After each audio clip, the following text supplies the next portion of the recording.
relationship I ever had.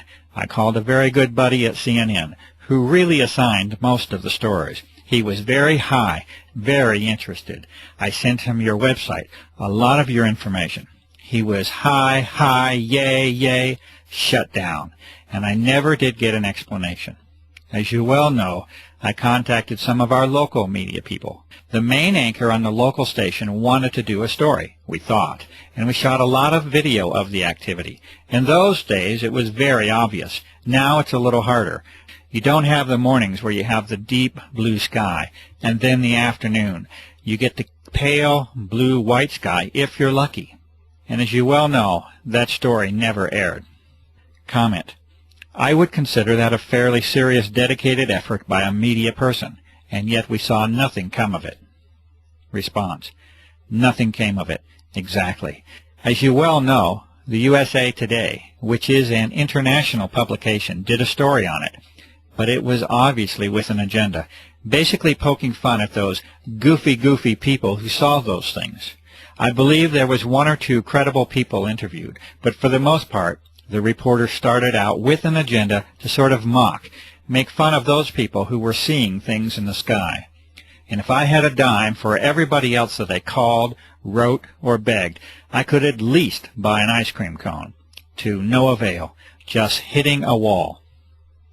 Comment. And this was with all your connections. Response. This is with years of connections. It's unprecedented in my life.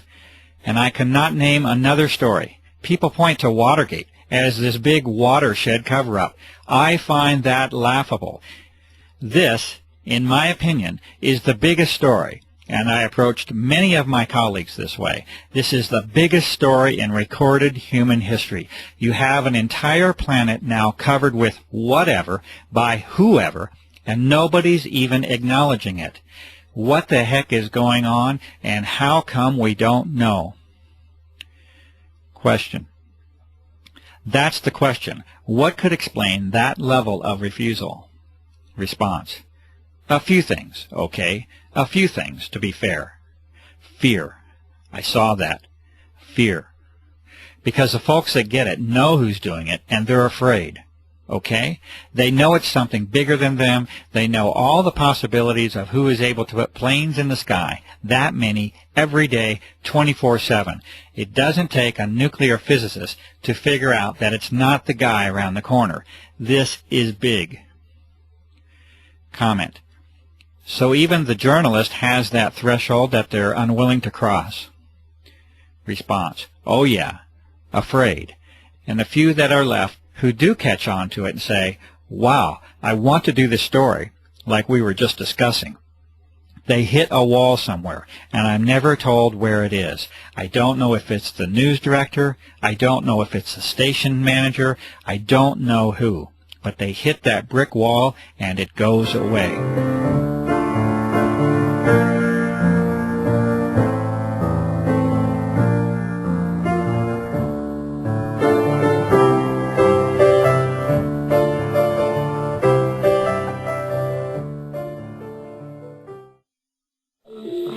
Smugglers, mysteries of the mind.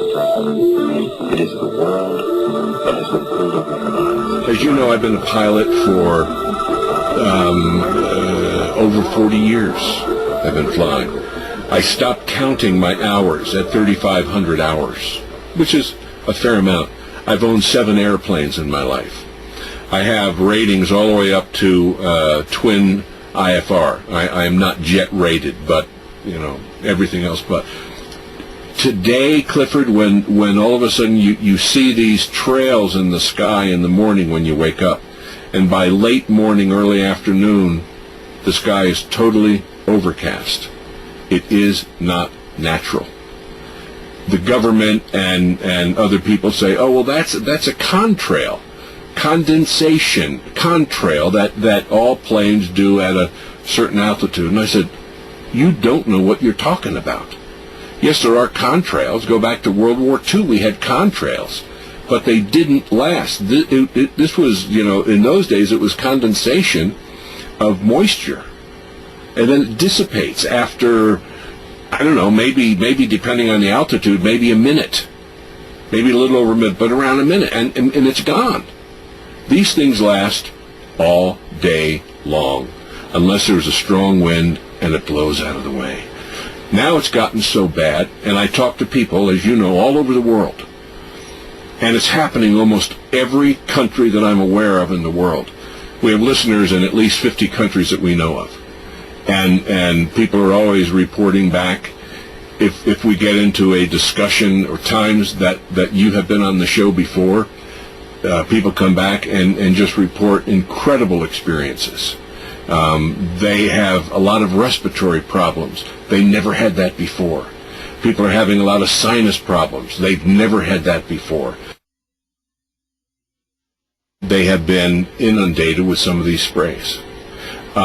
You also asked about, how do people feel about it? They are extremely concerned because there seems to be something that is happening that is affecting them physically and in some cases even emotionally and psychologically. So there is a drastic change in what is happening around us in 5 years, 5.5 years. And people have never seen this or experienced this before.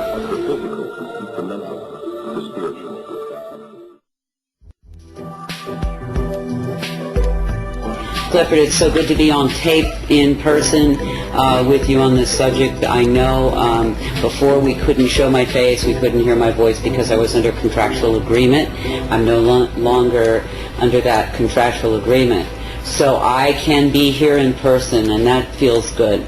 And I thank you so much for translating my prior discussion with you on the media and all of that. But today what I'd really like to talk about is the medicine end, which is my passion, and my whole reason for being involved in this is to try to help people stay as well as they can stay given the givens.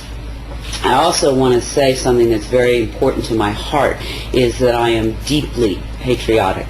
That's all I really want to say. Never thought I'd live to be seeing these times.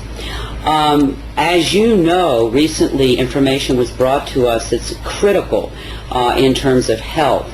So I want to deal with that first, and then we can go back and talk about the other contents of this aerosol spray and the impact to the body, and perhaps some mitigating medicines. We have found out through a very credentialed research doctor that perhaps what we're seeing occasionally show up in our air supply is a fungus. The reason this is so critical is apparently this fungus dramatically compromises the immune system by consuming those nutrients the immune system uses to repair and rebuild. And like every system in our body, the immune system has to keep rebuilding itself. It will wear out, it will wear down, and it has to keep regenerating.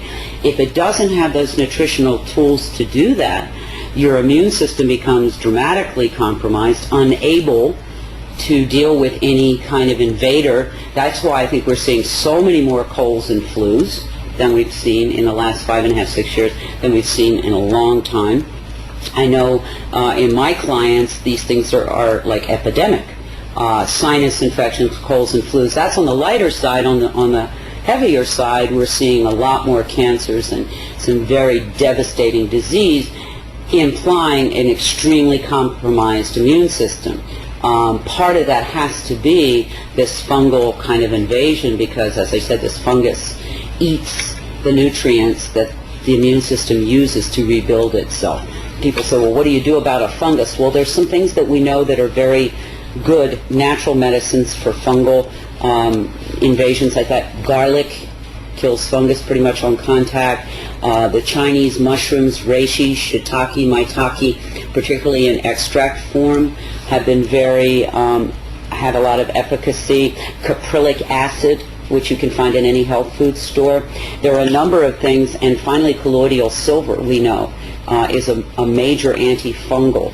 So when people are looking at their bodies and saying, why am I always feeling kind of run down and tired, it may be we're being told now that this person is looking at the blood of many, many people, and in almost everyone this fungus shows up in their bloodstream. So that's something we can take care of. If it becomes something in the lungs, we can do the tea tree oil inhales. We also know that